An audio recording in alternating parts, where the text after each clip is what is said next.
So it's really interesting to find out where these ideas come from, because usually the scholarship is so awful, you just cannot possibly believe it. It's just absolutely, it wouldn't, at the University of Toronto in the psychology department, the original paper on white privilege wouldn't have received a passing grade for the hypothesis part of an undergraduate honors thesis. We're not even close. There's no methodology at all. The person who wrote it, it was called White Privilege and Male Privilege. A personal account of coming to see correspondences through work in women's studies. Well, first of all, personal account, it's like, sorry, no.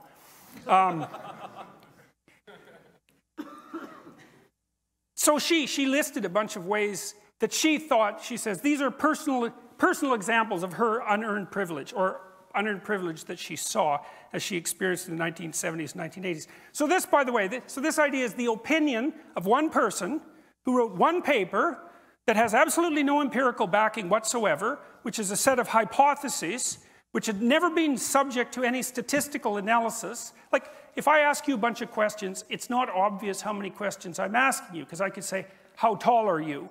Or I could say, if you're laying on the ground, how extended would you be? It's like that, 2 questions? It's like, no, it's 1 question. It's just asked 2 ways. And the way you figure out if you ask someone a bunch of questions, how many questions you're asking them, is by doing something called a factor analysis, which is kind of an elementary form now of social science investigation. If you make a questionnaire, you have to subject it to a factor analysis, because you've got to find out how many questions you're asking. Because you might think it's 60, but it's probably not. It's probably 5. That's the big 5, by the way. Anyways, who cares about that? There's no such thing as methodology anyways. That's all part of the oppressive white male European patriarchy. So we can just not bother with that, and we can pen a few notes about how we think the world is constructed, and then we can screw up the entire political system 2 decades later. Okay, so here's her white privilege list, some of it. There's like 50 things. I can, if I wish, arrange to be in the company of people of my race most of the time. If I should need to move, I can be pretty sure of renting or purchasing housing in an area which I can afford and in which I would want to live. That's actually a wealth thing, by the way. I can be pretty sure that my neighbors in such a location will be neutral or pleasant to me. I can go shopping alone most of the time, pretty well assured that I will not be followed or harassed. I can turn on my television or open to the front page of the paper and see people of my race widely represented.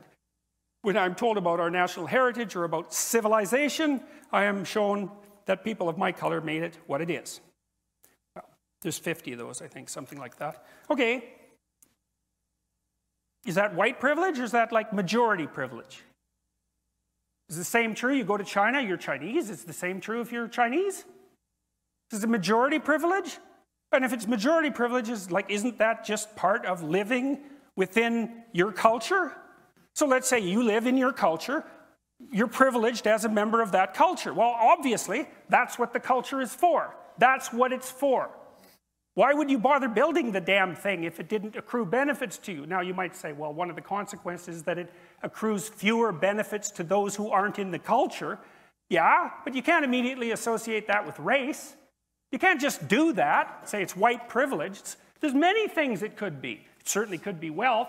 And the intersectional people have already figured out that there's many things it could be. So, like, what the hell? Seriously. Well, what's going on? Well, we let these pseudo-disciplines into the university because we're stupid and guilty. Seriously. And they have no methodological requirements and plenty of power and plenty of time to produce nonsensical research and produce, like, resentful activists. And now we're bearing the fruits of that. It's not pretty. So, white privilege. Well, the other thing you might notice is that to attribute to the individuals of a community the attributes of that community on the basis of their racial identity is called racism. That's what racism is. There's no other way of defining it. It's attributing to the individual the characteristics of the group as if the group was homogeneous. Now, the intersectional people have already decided that's not a fair game because there's so many differences between people. But the postmodernists don't care about logical coherence because they regard logical coherence, here it comes again, as a creation of the white European male patriarchal structure that's designed to oppress the oppressed. And that's technically the case. So logical incoherence, it doesn't matter. And you could say, well, If you act out your logically incoherent ideas in the world, you're going to run face first into a brick wall. And the postmodern answer to that is, there's actually no real world. It's all interpretation.